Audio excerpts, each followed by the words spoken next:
Hello， 大家好啊！我係今集嘅主持人綿綿。咁我哋今集嚟到翻我哋嘅航空新城華發保利天和呢個樓盤。咁呢個樓盤咧，而家我所在呢度咧係3期，可以望出去北邊睇到別墅嘅4期啦，以及我哋嘅高爾夫球徑。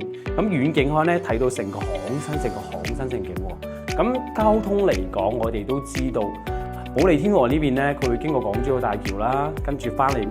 我哋嘅紅磡大橋啊，會落橋腳就會嚟到我呢個小區屋苑啦。而且咧，商業體嚟講咧，5分鐘揸車過去可以去到我哋今晚嘅華發商都喎。咁而且呢個樓盤點解咁講咧？佢除咗係高層，仲有就係別墅。咁佢從開發咧1期到5期，而家已經開發到第4期啦。好啦，今集綿綿點解會過嚟睇翻呢一個3期呢個面積？咁呢個面積嚟睇咧，我哋個鏡成個鏡頭拉開，你覺得呢個係一個咩形狀嘅廳咧？係啦，其實呢個廳咧係屬於我哋一個叫做長方形以及有少少正方形嘅廳。咁呢個戶型咧就好獨特、好挑人，同埋好揀人去買嘅。因為呢套面積咧係81平方嘅，做2房。咁呢個廳咧，你話佢係橫廳又好，或佢係豎廳亦都好，係咪好難設計咧？其實諗嚟諗去係唔知點，但係咧。佢呢個戶型俾到我嘅感覺咧，佢係屬於一個橫廳咁個享受風格喎。係啦，我哋睇翻呢邊。咁入門口咧，我哋喺呢度入嚟嘅。咁入門口啦，鞋櫃啦，呢一 part 咧係交樓標準，我哋天和交樓就有噶啦。咁廚房就喺呢度。咁無形之中咧，我哋呢邊咧就肯定係餐廳啦。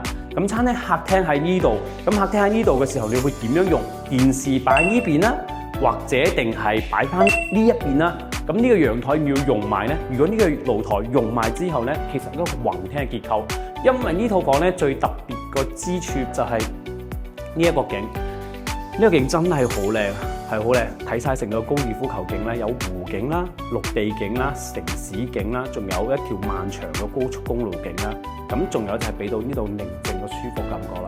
好啦，咁呢套房點解會揀呢套房嚟去講，延伸點樣去推薦俾我哋嘅觀眾朋友咧？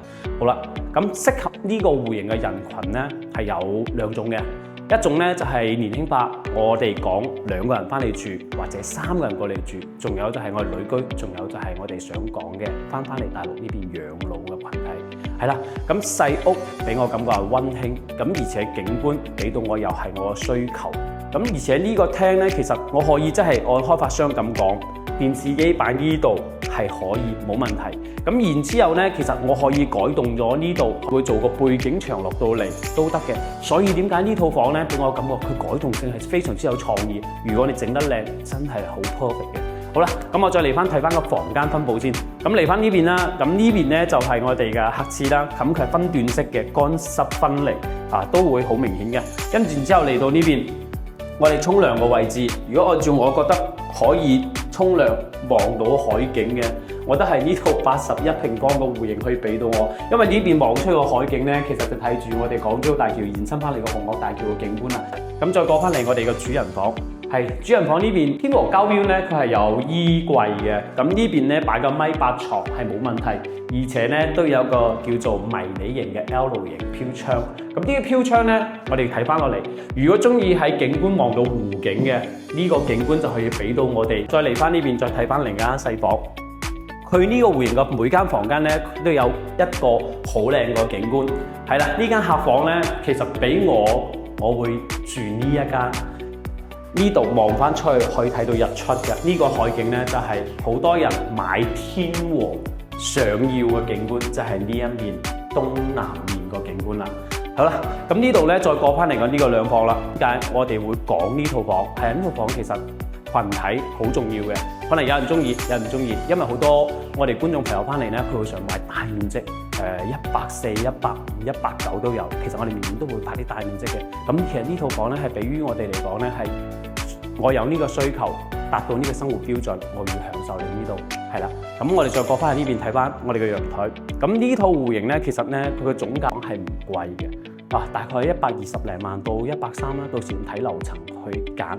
咁呢樣嘢咧，其實佢而家係屬於一個小戶型稀缺嘅產品嚟嘅。咁如果我可以買得呢個，推得呢個產品，我就係中意呢個景觀同埋呢個面積段。係啦，唔知我哋今期嘅觀眾有冇人中意呢一種咁靚嘅景觀呢套房咧？如果有嘅，請聯繫我哋帶你現場睇樓啦。